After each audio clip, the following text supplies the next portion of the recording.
تو ہمارے ہاں کچھ لوگ سمجھتے ہیں کہ سخاوت صرف رمضان میں ہی کرنی ہے، اور رمضان میں ثواب زیادہ ہے، ورنہ راشن ونڈن والے اور لوگ کو عیدوں بعد بھی بھوک لگ دیجئے، عید کے بعد بھی اسی طرح ہی غریب کے ساتھ پیٹ ہوتا ہے، لیکن توجہ نہیں۔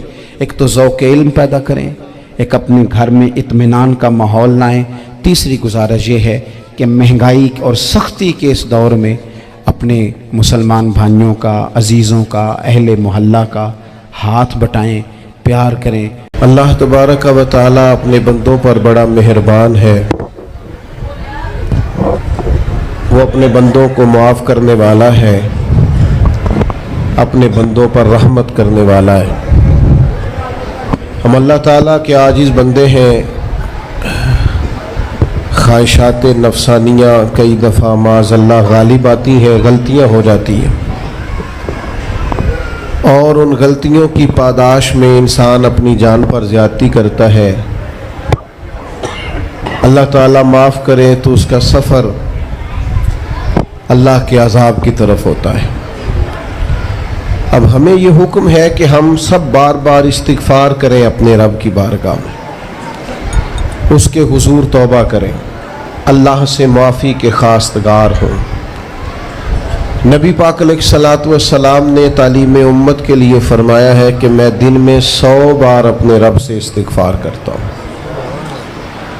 بار بار اس کی طرف رجوع کیا جائے، بار بار اپنے رب کے حضور معافی مانگی جائے، اور بار بار جائزہ لیا جائے اپنے اعمال کا۔ بار بار کوشش کی جائے کہ ہم اپنے آپ کو سنواریں، ہم اپنے آپ کو بدلیں، اپنے اندر تبدیلی لائیں، ہم ایسے اعمال کریں جس کی برکت سے اللہ تعالی ہمیں معاف فرمائے۔ اللہ جزائے بڑی مہربانی، جزاک بڑی مہربانی۔ کوشش کریں کہ ہم بار بار اپنا حساب کریں، محاسبہ کریں۔ ہمارے ہاں یہ ہوتا ہے کہ لوگ اپنی جسمانی صحت کا تو بڑا خیال رکھتے ہیں کہ میری طبیعت ٹھیک نہیں، ٹیسٹ کرا لوں، یہ چیز کھاؤں، یہ نہ کھاؤں، میں غور کروں کہ کس چیز سے میری طبیعت خراب ہوتی ہے، کس سے بہتر ہوتی ہے، اس کا بڑا لحاظ اور خیال کیا جاتا ہے۔ لیکن روحانی زندگی کس سے برباد ہوتی ہے، کون سے گناہ ہیں جو باطن کو اجاڑ دیتے ہیں، دل کو تباہ کر دیتے ہیں، اخلاق کا جنازہ نکال دیتے ہیں، اس پر ہم غور نہیں کرتے۔ اپنی ساری زندگی اپنا ظاہر سنوارنے میں گزار دیتے ہیں، اور دل جس پر رب کریم کی نظر کرم رہتی ہے اس پر ہم توجہ نہیں کرتے۔ سب سے پہلے تو اپنا محاسبہ کریں زندگی میں۔ حضرت عمر رضی اللہ تعالیٰ عنہ ایک جملے میں بات بہت بڑی ارشاد فرما گئے۔ آپ فرماتے ہیں کہ اپنا حساب کرو اس سے پہلے کہ تمہارا حساب کیا جائے، پھر حساب کیا جائے گا تمہارا پھر مشکل ہوگی۔ تو ابھی سے اپنا حساب کیا جائے۔ اب ان لوگوں کا معاملہ ہے جو دنیا سے رخصت ہو گئے۔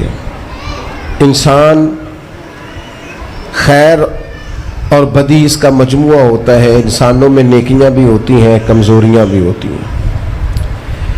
اب ہم میں سے جو دنیا سے رخصت ہو گئے ہیں ان کے تعلق سے ہمارے کوئی ذمہ داریاں ہمارے ذمہ بچتی ہیں۔ ایک تو ہم سب کا معاملہ ہے، وہ میں نے پہلے عرض کر دیا کہ ہمیں اپنا حساب کرنا ہے، اپنے معاملات کو دیکھنا ہے، استغفار کرنا۔ پھر یہ کہ جو لوگ رخصت ہو گئے ان کے لیے کیا کریں۔ تو چونکہ انسان میں کمیاں بھی ہوتی ہیں، خوبیاں بھی ہوتی ہیں، تو سب سے پہلے تو اللہ کے حبیب علیہ السلام نے ہمیں فرمایا ہے کہ اذکروا محاسن موتاکم، جب تم میں سے کوئی رخصت ہو جائے تو اس کی اچھی اچھی باتوں کا ذکر کرو۔ ایسا نہیں کہ انسان میں ساری خوبیاں ہی ہوں گی، لیکن تم خوبیاں تلاش کر کے ان کا بیان کرو، تم زمین پر اللہ کے گواہ ہو۔ ایک تو جب بھی کسی جانے والے کا ذکر کریں خیر کے ساتھ کریں، بھلائی کے ساتھ کریں، اچھے لفظوں کے ساتھ کریں۔ کہیں کوئی کمی یاد آئے بھی تو اب اسے چھوڑ دے، وہ بندہ رخصت ہو گیا، اس کا ذکر خیر کے ساتھ کرنا، اس کو ذہن میں ضرور بٹھائیں۔ دوسری بات یہ کہ جب کوئی دنیا سے جائے تو اس کی طرف سے اصال ثواب کریں، یعنی ایسے اعمال کرے جن کی وجہ سے اسے ثواب پہنچے۔ اب ہمارے ہاں جو رسم و رواج بعض بن گئے ہیں، بڑی بڑی دیگیں، بڑے لاؤ لشکر، نامی گرامی بندہ ہے تو نامی گرامی آؤ جاؤ تو کھانے تو بڑا جلسہ تو پتہ لگ جائے لوگوں کو، تو پہلے تو یہ یاد رکھو جس کام میں تھوڑی سی بھی ریاکاری ہو اس پر اللہ کی بارگاہ سے اجر کی امید کیسے رکھتے ہو؟ جب تک عمل خالص لوجہ اللہ نہیں ہوتا، جب اس پر ثواب مل نہیں رہا تو جائے گا کیسے؟ جتنا آپ عمل چھپا کے کریں گے، جتنا آپ عمل اللہ کی رضا کے لیے کریں گے، اتنا ثواب زیادہ ہوگا، جانے والے کو فائدہ زیادہ ہوگا۔ وہ میں ختموں پہ جاتا ہوں کئی دفعہ تو وہ کہتے ہیں اتنے لاکھ روپیہ مسجد کو دیا، اس کا بھی اعلان کر دیں، اتنے قرآن پاک پڑھے ہیں تو اس کا بھی اعلان کر دے۔ کس کو بتا رہے ہو اعلان کر کے؟ اللہ کو تو پتہ ہے تم نے کیا پڑھا ہے، یہ پرچیاں پڑھ پڑھ کے کس بات کی سنا رہے ہو؟ کیا مطلب ہے اس کا؟ حضرت عبداللہ ابن مسعود رضی اللہ تعالیٰ عنہ فرماتے ہیں بعض ریاکار مر کے بھی ریاکاری نہیں چھوڑتے۔ حضور مر کے ریاکاری نہیں چھوڑتے، مرنے کے بعد کیسے ہوگی؟ فرماتے ہیں ان کی خواہش ہوتی ہے جنازے بڑے ہونے چاہیے، لوگوں کو پتہ لگ جائے فلانا گیا، مرنے کے بعد بھی تو دکھاوا کر رہا۔ حضرت ابو ذر غفاری رضی اللہ تعالیٰ عنہ کا جنازہ چند لوگوں نے پڑھا ہے، 4-5 لوگوں نے، اور حضور کے محبوب ترین صحابی ہیں۔ بڑا جنازہ بھی بڑی بات ہے، اللہ تعالیٰ توفیق دے تو اچھے لوگوں کے بڑے جنازے، لیکن کسی کا جنازہ چھوٹا بھی ہو جائے تو مطلب یہ نہیں کہ بندہ ٹھیک نہیں تھا۔ بات کی سمجھ آ رہی ہے؟ تو میرے عزیز، اصال ثواب کریں تو اللہ کی رضا کے محض پتہ ہوتا ہے محلے میں غریب کون ہے، اپنے والد اور والدہ کے نام پر غریب کو دے دیں، کسی مقروض کی مدد کریں، اس بیچارے کی جان چھوٹ جائے۔ آپ کوئی گلی ٹھیک کرا دیں جہاں سے لوگوں کا گزرنا آسان ہو، آپ کچھ ایسا نظام کر دیں جس سے لوگوں کے لیے آسانیاں پیدا ہو جائیں، لیکن آپ محض وہی کام کریں گے جس سے دکھاوا ہوگا تو کیا امید کرتے ہیں اس پر اجر کی؟ تو اصال ثواب دیکھیں قوم کو ضرورت کیا ہے، وہ والا اصال ثواب کریں۔ حضرت سعد رضی اللہ تعالیٰ عنہ نے جب آن کر کے عرض کیا تھا کہ یا رسول اللہ صلی اللہ تعالیٰ علیہ وسلم، میری والدہ کا انتقال ہو گیا ہے تو میں ان کے لیے کیا کروں؟ تو محبوب نے فرمایا کہ فلاں جگہ پانی کی قلت ہے تو وہاں کنواں کھدوا دے۔ معنی کیا ہے کہ اس پانی پینے سے اللہ تبارک و تعالیٰ تیری ماں کو اس کا اجر عطا فرمائے گا۔ صدقہ تو جس چیز کی ضرورت ہے آپ وہ چیز کر کے دیں، اور ختم چپ کر کے بھی ہو جاتا ہے، گھر کے اندر بھی ہو جاتا ہے، اکیلے بھی ہو جاتا ہے، اس کے لیے لاکھوں کروڑوں لگانے کی کوئی ضرورت بھی نہیں۔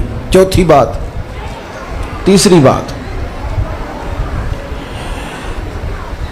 کوشش فرمائیں کہ جو نیکیاں جانے والا کرتا تھا وہ نیکیاں جاری رہیں، اس کے بچے، اس کی اولاد، اس کے سارے رشتہ دار ان نیکیوں، اگر وہ کوئی بھلائی کرتا تھا تو وہ بھلائی ہوتی رہے، وہ جاری رہے، وہ سلسلہ آگے بڑھایا جائے۔ ہم یہ کرتے ہیں کہ ہم خیر کے کاموں کو جاری نہیں رکھتے، بلکہ والد کے جانے کے بعد تو بچے بڑے سیانے ہوتے ہیں، وہ کہتے ہیں ابا جی کو تو بس وہ فلانا غریب بھی لوٹ کے لے جاتا تھا، فلانا بھی اپنی مجبوری سنا کے، تو ہم تو سیانے ہیں۔ اور خدا کے بندے، حضور علیہ السلام نے فرمایا تمہیں جو روزی دی جاتی ہے وہ تمہارے کمزوروں کی وجہ سے دی جاتی ہے، وہ جو ضعیف کمزور لوگ تمہارے دسترخوان سے کھا جاتے ہیں ان کے سبب سے اللہ تعالیٰ تمہیں عطا کرتا ہے۔ تو اس لیے یہ تو کوئی طریقہ نہیں ہے کہ آپ کے بزرگ خیر کا کام کرتے تھے آپ نے چھوڑ دیا، تو آپ ایک کام یہ کریں کہ ان کی نیکیاں جاری رکھیں۔ اور چوتھی بات یہ کہ ان کے لیے دعا کریں۔ دعا ہمیں حضرت ابراہیم نے سکھائی ہے، سورہ ابراہیم میں موجود ہے، ربنا اغفر لی ولوالدی، یا اللہ مجھے بھی بخش دے اور میرے ماں باپ کو بھی، وللمؤمنین یوم یقوم الحساب، اور جس دن تو حساب لے اس دن سارے مومنوں کی بخشش فرما دے۔ ایک شخص نے نا حضور علیہ السلام کے سامنے دعا مانگی، اللہ مجھ پہ رحم فرما اور اپنے نبی پہ رحم فرما۔ حضور فرمانے لگے تو نے اللہ کی رحمت کو محدود کیوں کر دیا ہے؟ تم کہہ سارے مومنوں پہ رحم فرما، سب پہ رحم فرما۔ بھائی سب کے لیے دعا مانگیں۔ یہ 2-4 بچوں کا موبائل کا مسئلہ رہ گیا، باقیوں کا بیٹا بیٹھ جاؤ، پیارے بیٹے بیٹھ جاؤ، پتر بیٹھ جاؤ، آپ بھی بیٹھ جاؤ بیٹے، آپ بیٹھ کے بنائیں، اس میں کیا رہ جائے، کھڑے ہوتے ہیں بیٹا تو پچھلوں کو دقت ہوتی ہے۔ سنو، زیادہ غور سے سنو، میں تھوڑی تقریر کرنے والا مولوی ہوں، لیکن یہ اللہ کا فضل ہے کہ میں اگر 20 منٹ بات کروں گا تو اس 20 منٹ کے اندر آپ کو کوئی 20 سبق ضرور حاصل ہوں گے انشاءاللہ تعالی۔ ہاں، وہ کوشش ہوگی کہ وہ جتنی بات ہے وہ تربیتی ہے۔ وہ بعض دوستوں کا خیال ہوتا ہے لمبی تقریر کریں، میں کیا ہوتے وہ بندہ کر سکتا ہے جنہیں ایک شعر ہی 20 منٹ پڑھنا ہوئے، اجے مزہ نہیں آیا، اجے دوبارہ پڑھو، اجے رل کے پڑھو، تو وہ تو پھر 1.5 گھنٹہ بھی کام چل سکتا ہے۔ تو جس نے ٹو دی پوائنٹ بات کرنی ہو اس کے لیے تو 10 منٹ بھی بڑے ہوتے ہیں، اور ویسے بھی تقریریں پیٹ بھرنے کے لیے نہیں ہوتی، عمل کرنے کے لیے ہوتی ہیں۔ اب تو میں ویسے بھی ذرا مصروف زیادہ ہو گیا ہوں، بہت ساری جگہوں پہ جا نہیں پاتا، تو ایک جگہ میں گیا تو ایک بزرگ مجھے کہنے لگے پچھلی دفعہ تسی 40 منٹ تقریر کی تھی سی، حید کی زیادہ کرنی۔ میں کہا 40 منٹ والی تھی، عمل ہو گیا جی۔ تو اگر تقریریں کانوں کی لذت کے لیے سننی ہے تو سنتے رہیں، پھر تو کئی راتیں لوگ جلسے سنتے ہیں۔ مقصود کیا ہے، نتیجہ کیا ہے؟ جو عرض کر رہا ہوں اس پر غور کریں، سب کے لیے دعا کریں۔ ایک بات خاص کرنے لگا ہوں، حضرت ابراہیم نے تو بخشش بھی سب لوگوں کی مانگی، حضور علیہ السلام بھی دعا کرتے تو امت کے لیے دعا کرتے۔ کبھی اپنے بھائی کے لیے بھی تو دعا کرو نا یار، اللہ تعالیٰ اسے بھی ذرا زیادہ روزی دے، بھتیجوں کے لیے بھی دعا کرو، بھانجوں کے لیے بھی کرو۔ توجہ ہے آپ کی میری بات؟ ادھر دیکھیں جی، غور کریں بات۔ ویسے دعا کرنی چاہیے کہ نہیں محلے داروں کے لیے کہ یا اللہ ادھر والا پڑوسی بھی امیر کر دے، تو ایس پاسے والا بھی ہنس دے ہو ہاں نہ نہیں کر دے۔ یہ دعا مانگنی چاہیے کہ یا اللہ میرے پڑوسیوں کو، نہیں آپ بول ہی نہیں رہے، تسا کتوں منگنی دعا؟ منگنی چاہیے نا، مانگتے ہیں ہم۔ ایسی ہوا چلی ہے کہ ہر شخص سوچتا ہے تمام شہر جلے بس ایک میرا گھر نہ جلے۔ او خدا کے بندے کبھی محدود نہ کر خدا کی رحمت، سب کے لیے مانگ اس سے، وہ بڑا کریم ہے۔ تو کہ یا اللہ سب کو دے اور سب کے صدقے ہمیں بھی دے۔ لیکن ہم نہ دعاؤں میں بھی اپنا ظرف اور حوصلہ بڑا نہیں کرتے، گنجائش پیدا نہیں کرتے۔ دیکھو داتا گنج بخش علی اجویری رحمت اللہ علیہ نے لکھا ہے کہ ایک بندہ نا حج کرنے گیا تو ہر جگہ دعا مانگتا تھا، یا اللہ میرے دوستوں کو نیک کر دے، یا اللہ میرے دوستوں کو نیک کر دے۔ عرفات میں بھی، منا میں بھی، مزدلفہ میں بھی، بیت اللہ شریف کے پاس بھی، ہر جگہ یا اللہ میرے دوستوں کو اچھا کر دے۔ ایک بندے نے اسے کہا یار یہ عجیب دعا کرتا ہے تو، میرے دوستوں کو نیک کر دے، اپنے لیے بھی تو مانگنا۔ تو کہنے لگا اللہ کے بندے میں ہر وقت دوستوں کے بیچ رہتا ہوں، اگر وہ نیک ہو گئے تو میں بھی انشاءاللہ ہو جاؤں گا۔ ان کی صحبت میرے اوپر بھی اچھا اثر ڈالے گی چونکہ رہتا جو ان کے بیچ ہوں۔ ہمارا علاقہ امیر ہو گیا تو انشاءاللہ ہم بھی ہو ہی جائیں گے۔ لوگوں کے رزق میں برکت ہوگی تو ہمارے رزق میں بھی تھوڑا سا نا کشادہ دل کریں ہر معاملے میں۔ اور سنیں حدیث پاک، نبی کریم علیہ السلام نے فرمایا جو دعا اپنے بھائی کی غیر موجودگی میں اس کے لیے مانگی جاتی ہے نا، اللہ وہ دعا جلدی قبول فرماتا ہے۔ اور حضور فرماتے ہیں جب تم اپنے بھائی کی غیر موجودگی میں اس کے لیے دعا مانگتے ہو، اللہ تمہارے سرانے فرشتہ کھڑا کرتا ہے اور فرشتہ کہتا ہے مالک جو یہ اس کے لیے مانگ رہا ہے پہلے اسے عطا فرما۔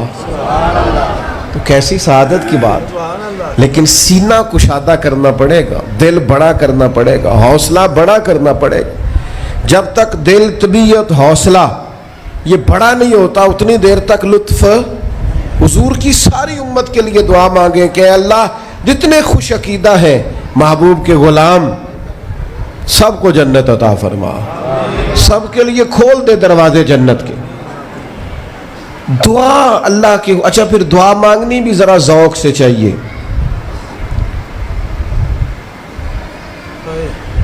کسی بندے نال ذاتی کام ہوئے، ذاتی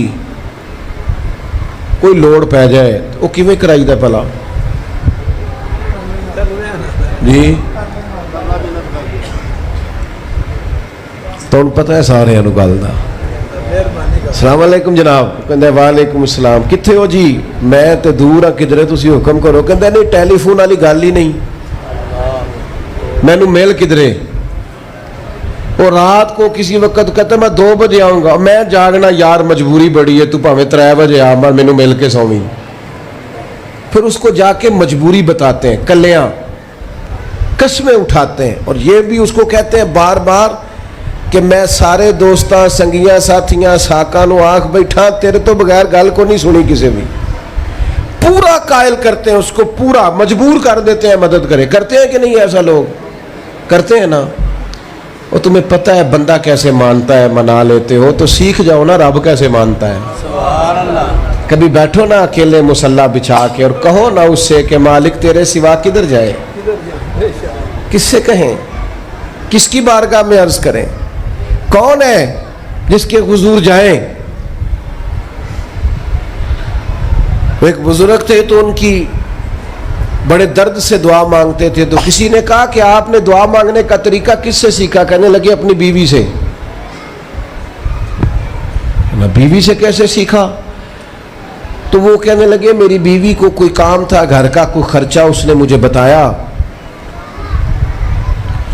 تو میں نے اسے کہا ابھی میرے پاس پیسے کوئی نہیں، آتے ہیں کہیں سے تو دیتا ہوں، کرا دیں گے۔ عورتوں کی عادت ہوتی ہے 2-4 دن کے بعد پھر یاد کرایا کہ وہ کام گھر کا ہونے والا ہے، پیدا کیا ہے، بتا تیری بارگاہ میں عرض نہ کروں تو پھر میں کس سے کروں؟ بندے تو بات سنتے ہیں تو پھر وہ پردے کھول دیتے ہیں، دیتے کچھ نہیں اور لوگوں کو سناتے ہیں فلانا آیا جی پیسے پہ منگدا ہے۔ ایک سنگی سی ایک دفعہ تے انہیں پائی دا تگڑا چنگا، دور کسی سنگی کو لونے کو مدد لئی تھوڑی، میں نے کہا یار تیرا بھائی ٹھیک ٹھاک ہے؟ وہ کہندا دیندا تے ہے پر بدنامی بڑی کردا ہے، سب نو دس چھڑدا ہے۔ عزت رب کی بارگاہ میں بندہ عرض کرتا ہے تو بندے کا پردہ بھی رہ جاتا ہے اور وہ عطا بھی کر دیتا ہے۔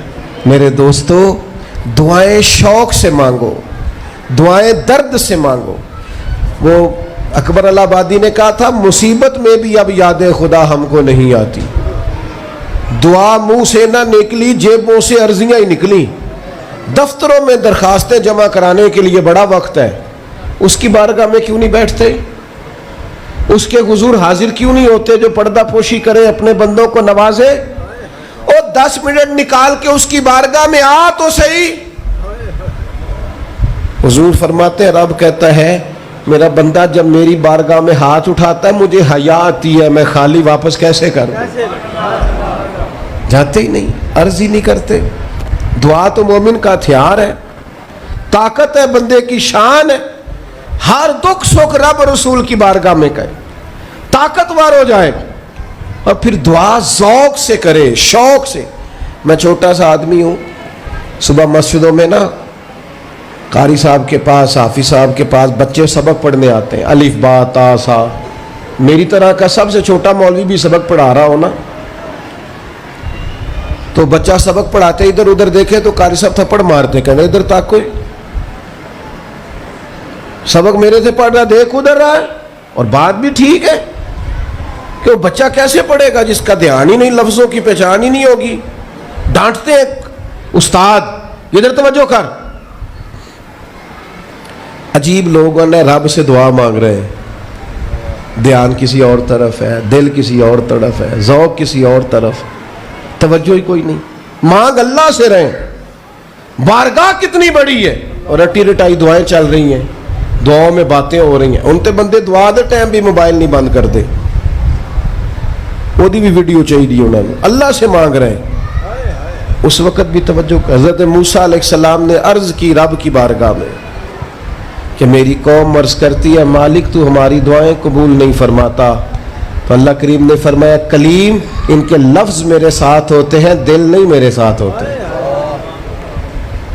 جملے رٹے رٹائے بولنا اور دل پتہ نہیں کہاں گردش کر رہا ہے، بات جو دل سے نکلتی ہے اثر رکھتی، پر نہیں طاقت پرواز مگر رکھتی۔ اب جو ہم جانے والوں کے لیے دعائیں کریں گے اس میں تو ہمیں چاہیے آپ پیر صاحب سے دعا ضرور کرائیں، علامہ صاحب سے ضرور دعا کرائیں، لیکن جس ذوق سے پتر نے دعا مانگنی ہے نا والد کے لیے، وہ دوسرا کوئی نہیں مانگ سکتا۔ جو بیٹی نے دعا مانگنی ہے نا درد سے، وہ دوسرا کوئی۔ آپ خود دعا مانگیں، خود ختم شریف پڑھیں، خود تلاوت کریں۔ اسی بڑے منفرد لوگ ہیں، ہمارا یہ طریقہ ہے کہ ہم نے رویہ اس طرح کا بنایا ہوا ہے کہ قرآن شریف بھی کوئی اور ہی پڑھے گا ہمارے ابا جی کے لیے۔ وہ بھئی آپ بھی تو کوئی 2 سپارے پڑھے نا اپنے والد کے لیے۔ وہ میں اینے قرآن پاک پڑھائے نے، تو آپ کنے پڑھے نے بھائی؟ ایک بھی نہیں، وہ سارے مدرسے کے بچے۔ اور پھر آپ نے ناراض نہیں ہونا میری بات سے، قرآن پاک کے بارے میں نبی پاک علیہ السلام نے فرمایا جب تک دل جمے پڑھو، اور جب دل نہ جمے طبیعت تھکے تو چھوڑ دو۔ تو جڑا اسی بالا نو بلانے ہیں مدرسے تو کہنے ہیں پورا قرآن پڑھ کے ہی اٹھنا جی، وہ کی مطلب ہے؟ ان کا دل کرے تو آدھا سپارہ پڑھیں، دل کرے تو 1 رکوع پڑھیں۔ آپ نے تو پابند کر دیا ہے۔ کس بنیاد پر پابند کیا آپ نے؟ آپ خود پڑھیں۔ اور پھر علماء نے لکھا ہے بچہ نیت کر لے والد کے لیے پڑھ رہا ہوں، کہنے کی بھی ضرورت نہیں، اللہ ثواب عطا کر دے گا۔ خود 1 سپارہ نہیں۔ اور بیٹا بیٹی بھائی سنیں میری بات، اللہ آپ کو سلامت رکھے، میری بات سنیں۔ اب ہم نے کرنا کیا ہے؟ اب کرنا یہ ہے کہ ہم نے خوب دعا کرنی ہے۔ آج بھی جن کے ختم کے لیے ہم آئے ہیں نا، ہمارا دل پورا لگ جائے، اس طرح بندہ رب کو مناتا ہے نا۔ یہ ضروری نہیں کہ یہاں سے سپیکر سے یہ دعا ہوگی وہی دعا ہے، آپ اپنے دل میں 2 جملے کہہ دیں اس کے لیے کہ یا اللہ تو مہربان ہے۔ دیکھو لمبا نہیں یاد رکھتے لوگ، جو قبروں میں پڑے رہ گئے، آہستہ آہستہ بندے بھولنے لگتے ہیں۔ جب کسی کا انتقال ہوتا ہے لوگ روز قبرستان جاتے ہیں، پھر تھوڑے دنوں کے بعد یہ روٹین کیے، فرمایا قبر والا ماں، میرا باپ، میری اولاد میرے لیے دعا کرے، میرے اپنے میرے لیے دعا کریں، وہ تو انتظار کر رہا۔ دوستو اپنے جانے والوں کا بہترین تحفہ ان کے لیے دعا کرو۔ میری والدہ میرے والد چلے گئے، کوئی مجھ سے پوچھے نا ان کے لیے کیسے دعا کرتے تو میں کہتا ہوں میری سانسیں بھی دعا کرتی، میری دھڑکنیں بھی دعا کرتی۔ ایک دن نہیں، ایک دن میں کئی دفعہ جب بھی خیال آتا ہے ان کے، قرآن مجید نے خود توجہ دلائی وَقُلْ رَبِّ ارْحَمْهُمَا كَمَا رَبَّيَانِي صَغِيرًا۔ اللہ کہتا ہے کہو اے اللہ ان دونوں پہ رحم فرما، جب میں چھوٹا تھا تو میری انہوں نے پرورش کی تھی۔ رب نے دعا سکھائی۔ بھائیو صرف مسلمان کا آج موبائل بھی آباد ہے، فوٹو بھی آباد ہے، اور دسترخوان بھی آباد ہے، اور ہوٹل بھی آباد ہے۔ جس چیز کو آباد نہیں کرتے وہ مسلح ہے۔ مسلح کمزور ہے، مسلح طاقتور ہونا چاہیے۔ وہ بندہ طاقتور ہے جسے اللہ سے جڑنا آتا ہے، دعائیں مانگنی آتی، التجائیں کرنی آتی، خوب دعائیں مانگیں، خوب اس کی بارگاہ میں حاضری دیں۔ آخری بات آپ سب کے لیے میری یہ ہے کہ ہم سب نے دنیا کو چھوڑ کے جانا ہے۔ ہم دنیا میں اچھے عمل کرنے آئے ہیں۔ جڑا بچہ اتوں پردیس گیا ہے نا، ابا جی نے پلاٹ ویچیا ہے تے اماں نے زیور ویچیا ہے، تو وہ باہر کام نہ کرے، تو جڑے اتوں کو بندہ جائے وہ کہندے یار تو کڈا بیوقوف ہے، تیری ماں پیو نے جڑے کام کر لیا تو وہ کردا ہی نہیں، ویلا پھرنا ہے۔ اور پھر میں نے سیانے لوگ دیکھے ہیں سعودی عرب میں 40 سال گزارتے ہیں پر وہاں گھر نہیں بناتے. دبئی میں یورپ میں 40 سال گزارے, گھر نہیں کوئی, بلکہ جو کمبل خریدا تھا نا جاتے وقت واپسی تک وہی کمبل ہے. کیوں؟ کہ وہ سمجھتے ہیں گھر تو پاکستان میں. پردیس کے لیے محنت, یہاں گھر بنانے کا مقصد کوئی نہیں. اور میرے دوستو, نبی پاک نے ہمیں فرمایا دنیا میں اس طرح رہنا جس طرح مسافر رہتے ہیں. گھر تو تمہارا جنت میں, اصل ٹھکانہ تو آخرت کا ہے. لیکن ہم ساری تباہی اتار رہے ہیں, یہاں فارغ پھر رہے ہیں. آپ نے ناراض نہیں ہونا, ڈھیر سارے بندے بے نمازی ہیں اور بلا وجہ بے نمازی ہیں, کوئی وجہ نہیں. جو بندہ کہتا ہے نماز کے لیے ٹائم نہیں ملتا, جھوٹ بولتا ہے, کیونکہ رب کہتا ہے لا یکلف اللہ نفسا الا وسعہا, جو بوجھ کوئی اٹھا نہ سکے میں ڈالتا ہی نہیں. تو ہم نماز پڑھ سکتے تھے تو اللہ نے فرض کی ہے. ٹھنڈے اے سی لگ گئے, اب فجر میں آنکھ ہی نہیں کھلتی. او خدا کے بندو, اس وقت سے ڈرو جب اے سی بھی ہو, کمرہ بھی ہو, پر نیند ہی نہ آئے. آج نیند ضرور کرو پر غافلوں والی نہ کرو. فجر کی نماز بر وقت. آج کل ہی تو موقع ہے فجر پڑھنے کا جب رات چھوٹی. اب بھی تو مزہ آتا ہے, بندہ تھوڑی قربانی دے کے اٹھتا ہے. یہی تو ٹائم ہے کہ آپ وقت پہ آئیں. اور یہ ذمہ داری ہے گھر کے بزرگوں کی کہ وہ جس طرح ناراض ہوتے ہیں نا, میری روٹی کیوں نہیں ٹائم نہ پکی, انہیں ناراض ہونا چاہیے کہ تم نے نماز کیوں نہیں پڑھی. لیکن وہ ذات کے لیے ناراض ہوتے ہیں, دین کے لیے ناراض ہی نہیں ہوتے. اس پر ضرور توجہ کریں, بالخصوص اپنی نماز کا خاص. اور نوجوانوں سے کہوں گا, جو بندہ جوانی میں نمازی نہیں نہ ہوتا, بڑھاپے میں اس کے لیے عادت ڈالنا مشکل ہوتا ہے. ابھی سے نمازی ہو جاؤ, بڑا مزہ آئے گا, زندگی مینج ہو جائے گی. ہم تو بھائی ٹائم کے اتنے پابند ہی نہیں رہے. ساڈا تو ٹائم ہی ہے, زور تو پہلا زور تو بعد, اثر تو پہلا تے اثر تو, ہر چیز نماز کے ساتھ سیٹ ہے. بڑا مزہ آئے گا اگر اس کے ساتھ آپ کی زندگی ساری ترتیب پا جائے. دعا کرتا ہوں اللہ ہماری حاضری قبول فرمائے.